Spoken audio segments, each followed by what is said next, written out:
Hi boys and girls, it's Show back with another video.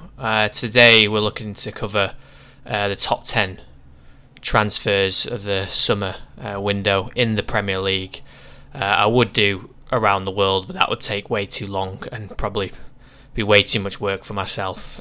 So we're going to keep it to the Premier League. That's the point of interest for a lot of us because that's the league that we watch on a weekly basis. So without further ado, let's get right into it. Okay, actually, before I start, if any of you have a problem with the list, obviously it is my opinion. So feel free to throw your top 10 or any people that you think have missed in the comments section. Okay, right, so let's begin. I'm going to start off number 10. Adam Armstrong signed to Southampton for about 15 million from Blackburn Rovers. They recently lost Danny Ings to Aston Villa, and that was a big hole that they did really need to fill. We know how important Danny Ings has been to Southampton. Really sort of a big fish in a small pond, really, without any disrespect. And so I think this is a really astute signing. Adam Armstrong is 24 years old. People might remember when he sort of first started out. He was at Newcastle United till about 2018, something like that. And yeah, he's a good sort of nippy striker, really good low centre of gravity. Can easily ride challenges. If you knock him, he just flips back up, that type of thing. Incredibly exciting player, and I think he's now coming into his prime nicely. Last season is clearly his best season, over 130 appearances for Blackburn, 49 goals with 28 last season in the Championship. So I really think he's already scored once this season, but I think he's going to kick on from here, and I think he could be the difference between Southampton staying up. That's the type of signing you need to make, especially when you've just lost your best player. So that's my number 10.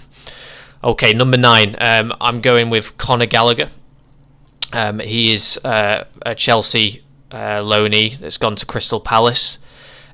He's also 24, so really developing nicely, coming into his prime years, and he's an all-action midfielder. Likes to get forward, get in the box, get goals, but he's a moments player. He can do something out of nothing just by sheer willpower. Very much in the kind of like Steven Gerrard type mould in terms of that sort of innate ability to carry a team. And I really feel, this is top business because Crystal Palace, they've lacked creativity desperately. With Eze out with a ruptured Achilles, that's going to be sort of a massive hole in terms of the creativity. We know how much their attacking line has struggled to score goals. Wilfried Zaha, 11 goals last season. Christian Benteke, 10, which was like actually a return to form for him because the previous 3 seasons before that he'd only scored 6 goals combined. So, but part of that is to do with the lack of creativity at Crystal Palace. Now, if you can get someone that can run beyond Zaha, just be an absolute nuisance, sort of get in the dirty areas, get in the pockets, just like I say, he's such a busy player, Conor Gallagher. Scored twice away from home against West Ham to get them an important point. I just think he's going to chip in with some important goals, some sort of match-winning moments that will keep Crystal Palace up this season. So that's top business. He's my number 9. Okay, and number 8, we're going to go with Jack Harrison. People think, oh, wait, did he sign for somebody? Yes, he did. He was out on loan from Man City to Leeds United last season. Had a terrific season for them. He's just signed for them this season, so City have let him go. He's gone for about 12 million. He is a snip at 12 million in my opinion. He's 24 as well. A lot of in this age bracket at the moment, because it is a good age really for recruitment. Got out some of the mistakes that you make as a young player. If you've been playing consistent football at, just coming up to age 24, teams can trust your reliability, that type of thing. So you're very much going to slot into the first team for the team that you signed for. Jack Harrison, he was. People probably don't know this, but laughably, he was. He sort of like played in college football or college soccer, should I say? So he was the number 1 draft pick. Because that's how they do things over in America. So it was the number 1 draft pick in the 2016 draft. went to New York City before he then sort of made the switch back to England with Man City. So yeah, I mean, I just really like his play. He's left-footed, and we all know how cultured left-footers usually are. All-action midfielder. In terms of like his energy, his hustle, his ability just to press the back four, which is perfectly suited to Bielsa's kind of like suicide football. In terms of just the constant running that they do. You can get back and help the full back as well. And he's very much a direct player. Like, he makes a decision and he goes for it, and he can go either side, left or right. And yeah, he'll chip in with vital goals for Leeds United. But I just think he's going to get better and better. And I think it's not too far off that he could sneak in with an England call-up, I think. He hasn't started amazingly well so far this season, but Leeds United really haven't hit the ground running as well. I think once he hit mid-season form, I mean, yeah, this guy, he'll catch fire, and I expect him to kick on, score some, probably really good goals.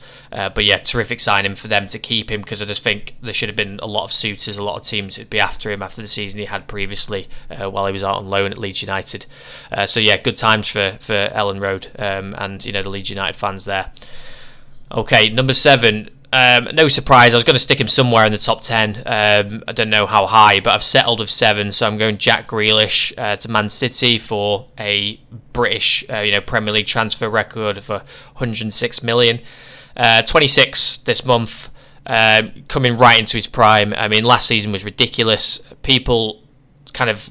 Some people discredit last season because he picked up that sort of shin injury, which kept him out for a good chunk of the season, and then it kind of petered out for him in that sense because he became forgotten about really in terms of the sort of consistent numbers that were coming through every week. But prior to the injury, he was having another worldly season. I reckon he would have been right in the running for PFA Player of the Year if he'd stayed fit. The guy just sort of a bit like Eden Hazard.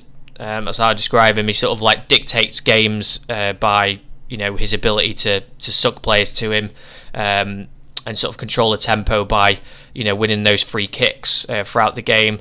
He will tire out your fullbacks, and like I say, some people think, oh yeah, players like De Bruyne, that type of thing. When you look at the Eden Hazard De Bruyne comparison, the level of importance of each player when they're in their primes. Eden Hazard equally important in his own right, and Jack Grealish is that style of player as well.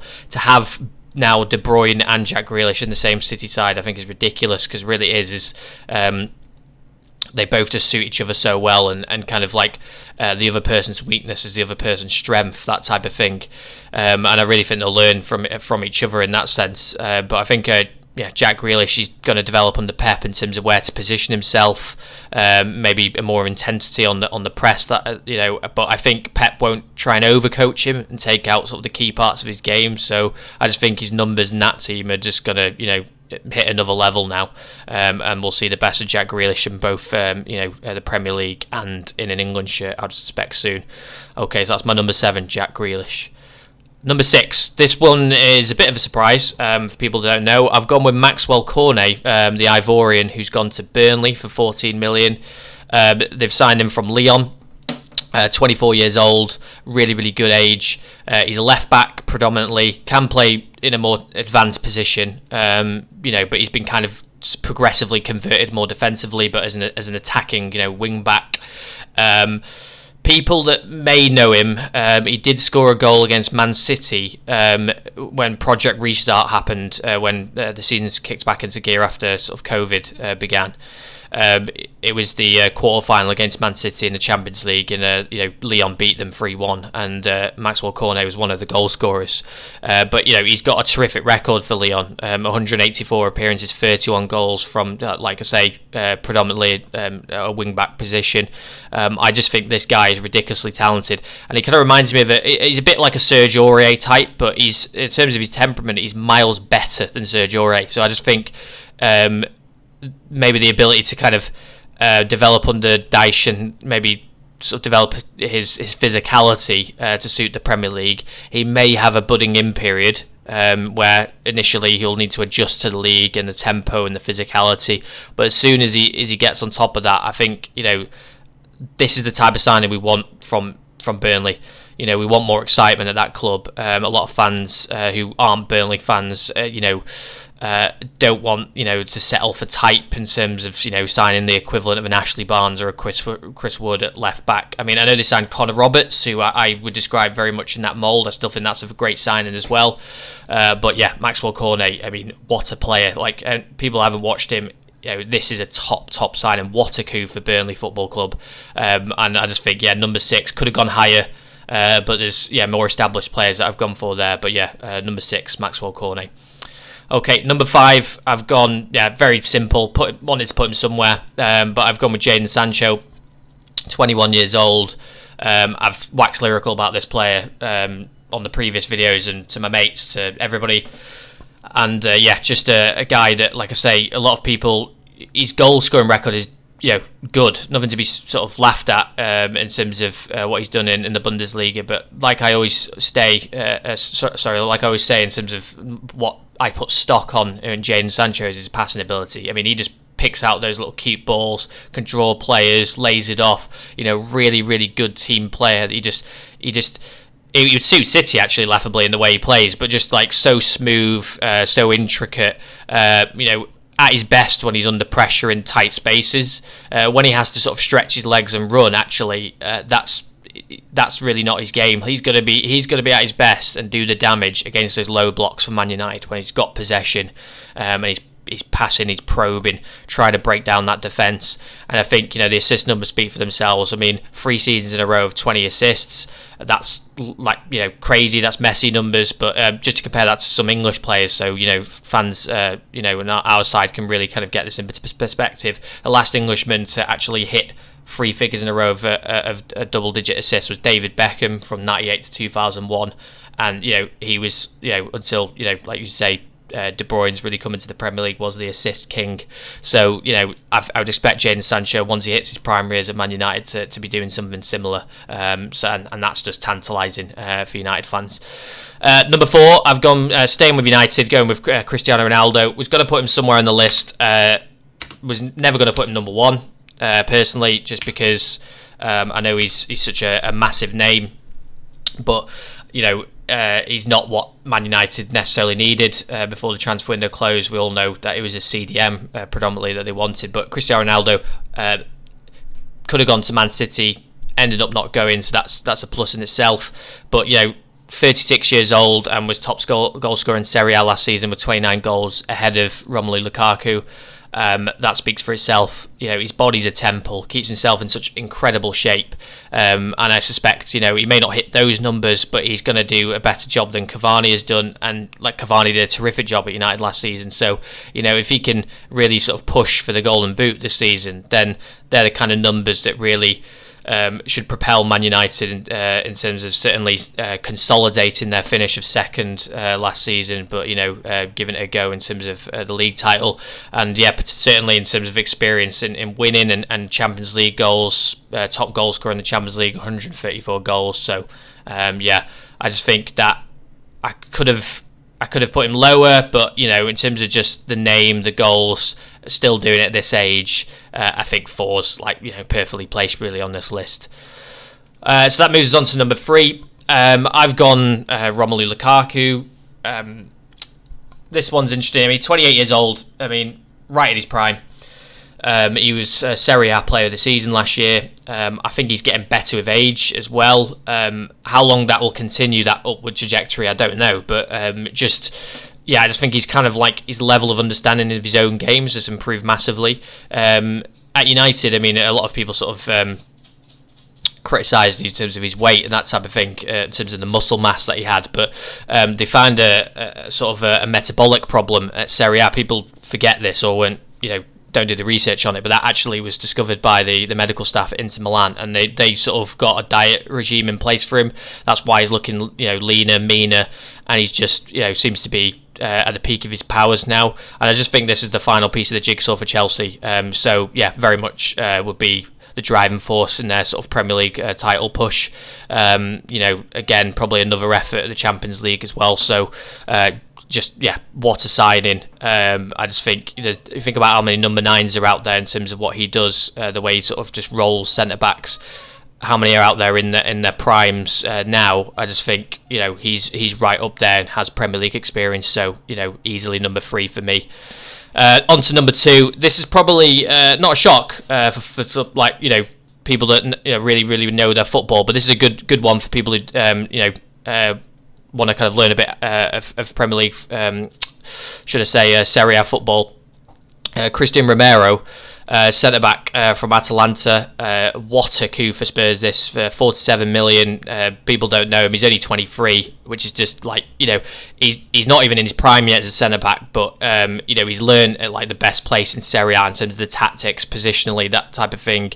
I guess the risk will be whether, because he's used to playing at a back 3.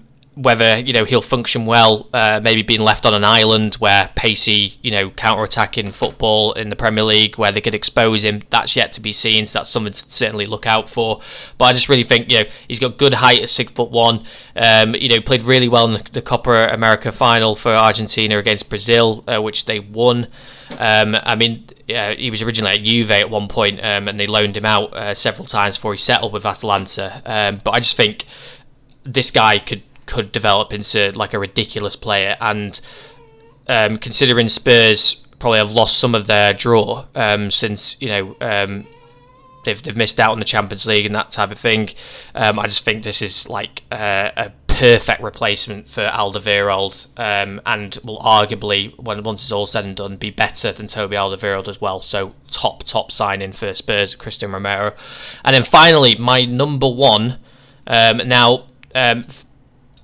This was an easy one for me personally. For others, you'll let me know in the comments. Possibly, it may not have been this easy, but I've gone with Raphael Varane at centre back for Man United. 41 million. I mean, yeah, that's a steal for me. I personally see him as a top 4, top 5 centre back in the world. Maybe could put him higher if he sort of shows that he's sort of the best centre back out of Maguire and Varane, that partnership, and really revolutionises the way we played. And I think people might put him higher in their estimations when he was at Real Madrid. I think he very much went certainly under Sergio Ramos in sort of that partnership. But that partnership that I just speak of, best partnership in terms of success with trophies, team success over the last decade. That's unquestionable.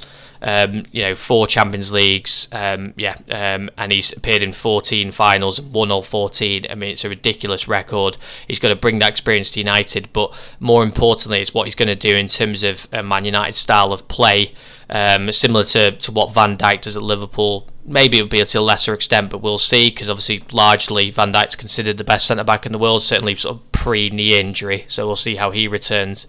But just in that terms of that pace, being able to sort of cover all the back 4, in the midfield, especially with that exposed defensive midfield position. Raphael Varane's going to be so important to kind of preventing those transitions and covering those gaps that are left behind probably by a poorly positioned midfielder from United. A good example of it was when Maguire got beaten against Wolves down the sort of left side of the box. Rafa Varane uses his pace, comes to the byline, covers the cross, and it goes out for a corner, sniffs out that danger. He's been doing that all his career. And I just think he's just going to be massive in terms of making those key moments for United in transition, which will probably pick up points where, like I said, against Wolves, that last season would have easily been a loss or a draw. It's now a win, and those kind of key points could be the difference between winning a Champions League tie or winning the league. So what a player. Unbelievable. Really good fun making this list. I hope you agree with some of them, because I think some of them are should be on here. But yeah, feel free to say your piece in the comments about what you think. But yeah, Raphael Varane's my number 1, and I think he is the transfer of the summer transfer window. Please like, share and subscribe, and I will see you in the next one. Ciao.